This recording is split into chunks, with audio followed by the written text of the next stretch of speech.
Hey folks, it's time for us to plant our watermelons in our garden, and I want to show you how we do it today. Maybe it would help you. We live right here in South Georgia, in the watermelon capital of the world. We grow a lot of watermelons in South Georgia. In a commercial situation, they plant them a little different, but I'm going to show you how we do it in the home garden, and it works for us. Now, I always use drip tape for watermelons because it helps a lot with disease. It helps put your water right where you need it. And I got my drip tape, I laid it yesterday, and I got it on 5-foot spacing in between rows there. Now the drip tape we use has 12-inch emitters, so every 12 inches it's going to let water out there. And I turn it on, and as you can see there, the water's starting to come through where those emitters are. Now I use that for my spacing, so I don't have to use a stick or anything else. I plant my watermelon plants that we got right here that I grew in the greenhouse, one every 2 foot. That way if one dies, I still got plenty of plants there. I plant them fairly thick because I can get by with it. I got real good soil, I put compost down, and I got drip irrigation, so they got everything they need. And my goal is to produce a lot of watermelons on a small area of land. We don't use seed. We used to years ago, but ever since we got a greenhouse, we grow our plants in the greenhouse. It saves us about 2 weeks. We get about a 2-week head start, and we'll have watermelons about 2 weeks earlier than what we would from seed. Now the variety that I plant is Crimson Sweet. It's the variety I planted for a number of years, and I have tried all the rest of them. It happens to be my favorite. It is a seeded variety. I've tried the seedless ones. They're fairly expensive, and I had rather have the seeded. The Crimson works best for me. I planted some of the heirloom varieties like the Orange Glow that you get from Baker's Seed.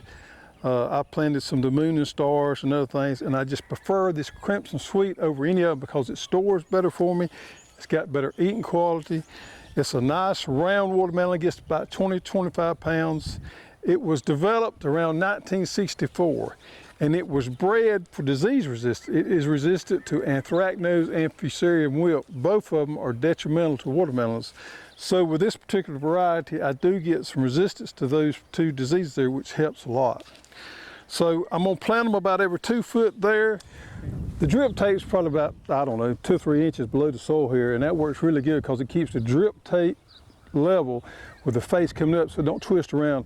Also, it keeps any rabbits or anything getting into them to eat it. So I love to bury that drip tape, and I plant my watermelons right on top of it there where I see the water coming through the emitter there. So I'll skip this one and plant on this one right here, and that'll give me 2-foot centers.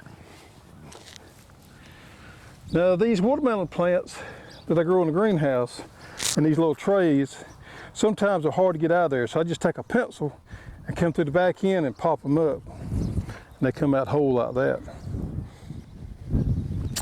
Got them planted, got just a few left. Turned out pretty good, had about the right amount of plants for what the area we wanted to plant. Tomatoes and watermelons are probably my 2 most favorite things to grow in the garden. I just enjoy them so much. When they get ready, which should be around the 1st of July, we'll pick them, put them underneath the tree. They'll last for 2 or 3 weeks, keep them cool. We'll have watermelons pretty much all the month of July. These grass walkways that I put in last year that makes my garden a lot more accessible can be somewhat of an issue with watermelons because the vines are so aggressive and they grow. But what I do about every other day is I take my machete and I walk around right here at the edge line, and I keep the vines pruned back. And I just take my machete and go through there and chop out any leaders running into the grass area. And what that does is it makes the vines fuller back into the garden area where I want them to grow, and they don't get out onto my grass walkways. And it's very easy to maintain that way. So there you have it. We ought to have watermelons around the 1st of July, around 80 days.